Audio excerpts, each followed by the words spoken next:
Hello guys, हरेक मान्छेको एउटा सपना हुन्छ। हरेक मान्छेले आफ्नो लागि काम गर्छ, हरेक मान्छे आफ्नो लागि कुद्छ। म ऱ्यान्डम केही कन्टेन्ट होइन, यो ऱ्यान्डम म आफ्नो मनको कुरा पोख्दैछु होइन।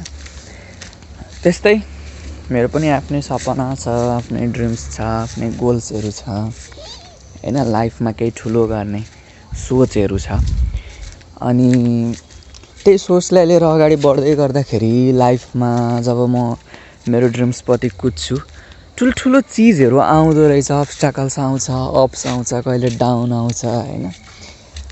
लट्स अफ थिङ्स जुन चिज हामी एक्सप्लेनै गर्न सकिँदो रहेछ। धेरै समयदेखि म डाइरेक्ट सेलिङ गर्दैछु। आई एम डाइरेक्ट सेलर होइन। I can proudly say. So यो डाइरेक्ट सेलिङ बिजनेसमा बहुत चिज अनुभव गर्न पाएँ मैले होइन। मैले लाइफमा कस्तो म ड्रिम देख्थेँ पहिला सानो हुँदा। म के सोच्थेँ क्या। मेरो दुनियाँलाई हेर्ने इन्टरप्रिटेसन मेरो अलग थियो अनि मेरो नजरिया अलग हुनु पनि स्वाभाविक हो, किनकि म संस्कृत क्षेत्रबाट उठेर आएको व्यक्ति होइन। अनि मैले सोचेको थिएँ म खत्रै चिज चाहिँ गर्छु, खत्रै ठाउँमा चाहिँ म उभिन्छु भनेर।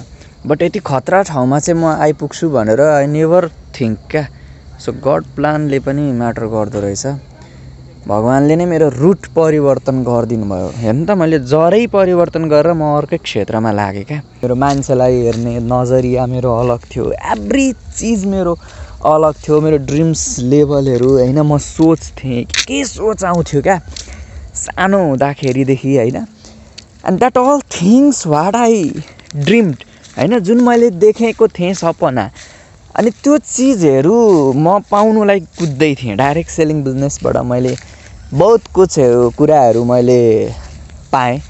मैले सेल्फ डेभलपमेन्ट पाएँ, मैले मेरो ग्रोथ पाएँ होइन। मैले मान्छेलाई चिन्ने मौकाहरू पाएँ अलिअलि। साइकोलोजी, ह्युमन साइकोलोजी पनि डाइरेक्ट सेलिङ बिजनेस गर्दा गर्दै डेभलप हुँदो रहेछ क्या। त्यो चिजहरू पनि मैले फिल गरेँ। सही गलत छुट्याउन सक्ने क्षमताको भएँ, राम्रो लाउन सिकेँ, खाने तरिकाहरू मैले सिकेँ होइन। मैले घुम्न सिकेँ, मैले ठाउँहरू देखेँ। Lots of things in life मैले डाइरेक्ट सेलिङ इन्डस्ट्री इन्ट्री गरेपछि त्यो चिजहरू मैले त्यहाँबाट पाएँ क्या। जुन आज एउटा नर्मल होइन, नर्मल मिडल क्लास फ्यामिलीको, सोसाइटीको एउटा व्यक्तिको परिवारको जुन छोरा हुन्छ, छोरी हुन्छ, उसले जुन ड्रिम देखेको हुन्छ, जुन ड्रिम उसले फुलफिल गर्नु चाहिरहेको हुन्छ, त्यो ड्रिमहरू पनि फुलफिल गर्न सकिँदो रहेछ क्या लो मिडल क्लास फ्यामिलीको व्यक्तिले।